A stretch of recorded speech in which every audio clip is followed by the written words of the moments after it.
I was thoroughly shocked when I started adding these numbers up and finding out how much has been spent on this car and how much the value has actually depreciated. Hello again! Welcome to a new video. This time we will look at how much the running expenses is for a 996, and I will also give you some buying advice later. Before buying this car, I researched and found out that the average running cost on 996 would be about $1,000 to $2,000 a year. But looking through all the expenses and upgrades and price loss, I found that on this car it was quite a lot higher, even though the original estimate is not that far off. You should be aware that even though this is a lot of receipts, there are a lot missing too. So I've added some things that I know that have been done to the car, but there's definitely a lot of just normal services and stuff like that that has not been put into her. But you can have a quick little look at least. This is an overview from the last 10 years. I won't give you all the minor details. I'll just do the highlights and the sum up. You can see that there's 1, 2, 3, 4 owners where there is a lot of things, and some are upgrades, some are expenses, and I've kind of summed everything up here. And I also calculated the price the car was bought for and sold for.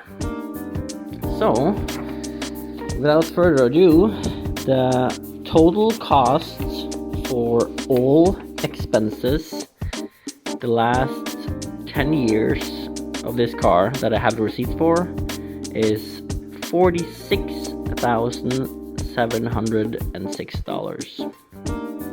The price loss for the car is $44,484. The total expenses, including price loss for this car the last 10 years, is $81,454, which is shockingly much, and why I wanted to make this video in the first place.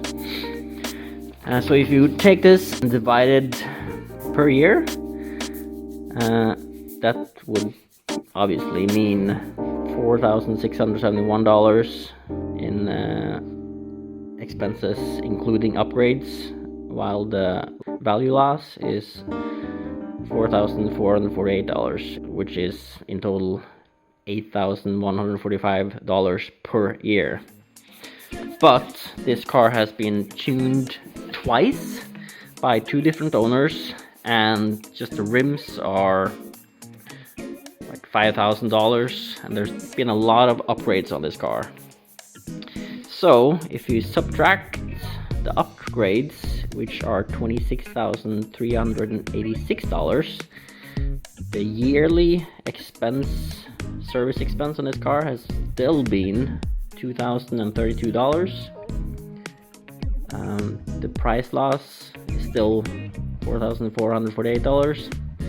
So the total, if you have like a stock car, just expenses and price loss would be around $6,480 per year.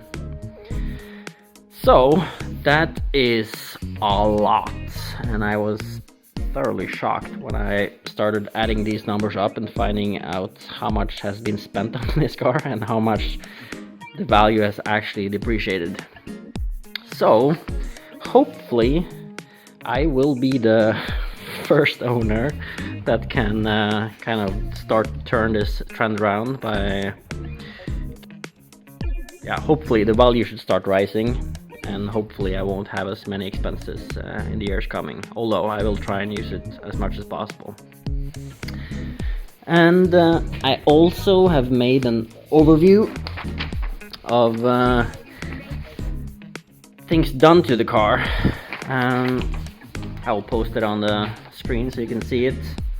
The repairs on the cars that are normal are all the front radiators are changed because they have a tendency to leak. The window regulator on this side has been changed twice. If you go to the engine, the fuel pump, thermostat, water pump, coil packs, spark plugs, alternator, regulator, servo container, clutch servo, oil pump, charge relay, throttle body, mass airflow sensor, and engine mounts. And in addition, you have stuff like control arms, strut mount bearings, and so on. So if you start comparing that to other cars I've owned, I know this is a sports car and it is more expensive, but when you look at my last two Audis that I owned, that are German premium cars, I've changed one thing that's the same, which is the mass airflow sensor. So even though every single review and test I've said of the 996 is that it's basically a bulletproof car with German engineering, and there is a lot more parts that break on this car that I was aware of, and I think you should be aware of before buying one, because all these parts are more expensive, and some a lot more expensive than cars in kind of the similar segment. I know more exclusive brands like Ferrari, Lamborghinis, and even higher class sports car are even more expensive, but if you jump from a more regular car and up to a Porsche, you will definitely notice this significant price increase when it comes to both running costs and part costs. From the experience of buying this car and other cars I bought, I've also made a top 3 list of things you should be aware of when it comes to buying a sports car. The top tip, and something I definitely recommend by far the most, is get a pre-purchase inspection, a PPI. In Norway they have an 111 point inspection done by Porsche, which kind of goes through the entire car, and that it's something like that from a place where you're not buying the car from is very recommended. Getting it written, getting it thorough, so that you have facts written down on paper, because there is a lot of parts that can go wrong with the car, and there's a lot of parts that Porsche have upgraded and that should be upgraded on the car. So it's definitely worth making sure that everything is working as it should, and that there's no things hidden underneath what you can't see. So definitely PPI first thing. Number 2 on the list is go through the service history and do it thoroughly. I still hear a lot of people are looking for low mileage examples of this car and similar cars, but when it comes to this car, I would definitely pick a car that has been used more than let's say 100,000 kilometers. That should probably iron out most of the things that should be changed with the car. I definitely recommend going through the service history properly and see what has been done and what has not, because things like radiators, window regulators, micro switches, like pinning the engine if you're going to track the car, clutch, gearbox, all kinds of stuff like that is something that should be checked, something that you will probably and hopefully uncover with the PPI and the service history. Third and last point is, as always, do a good visual inspection yourself, or bring a friend that have knowledge about the car you're looking to buy. Something that I've done several times is bring an error code reader that works for the car. Just plug in and go through the error codes. That's helped me a lot on previous purchases. I've noticed things that was wrong that the owner didn't know about. It can help you get the price down and also save you big expenses that you did not know about. It's so easy when you come to look at a new car, and especially a car that you have dreamed about buying or that you think just looks awesome, to forget what you're doing and just look at the things you like. So I definitely recommend trying to look past that and be super thorough and check out the things you should do. The typical things to look for in a Porsche and other sports cars are brakes, on the Porsche radiators, checking underneath the car for leaks from oil, steering fluids, AC. On this car there's a lot of technology in the doors, so checking the regulators, all the micro switches, making sure everything works as normal. Engine mount seems to be a wear part on the cars. It's not the biggest expense, but it's just nice to know it's been done recently. If needed, you can just easily check it from the how low the exhaust sits.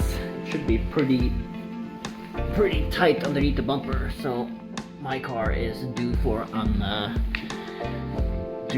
engine mount service soon. I have the parts ready, and also going through the body for rust and imperfections, of course.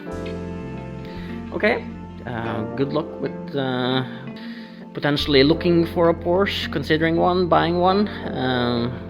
Hopefully I can say that this is all worth it, and as you can see, the car has been heavily improved from when it was bought, and hopefully I can take full advantage of that and have a car that's both reasonable and trustworthy for a long time. And if you're willing to do and have interest in doing stuff yourself, you will of course save a lot of money, because giving your car to Porsche is definitely, especially here in Norway, quite pricey. So if you can do small things yourself, you will save a lot of money in the long run.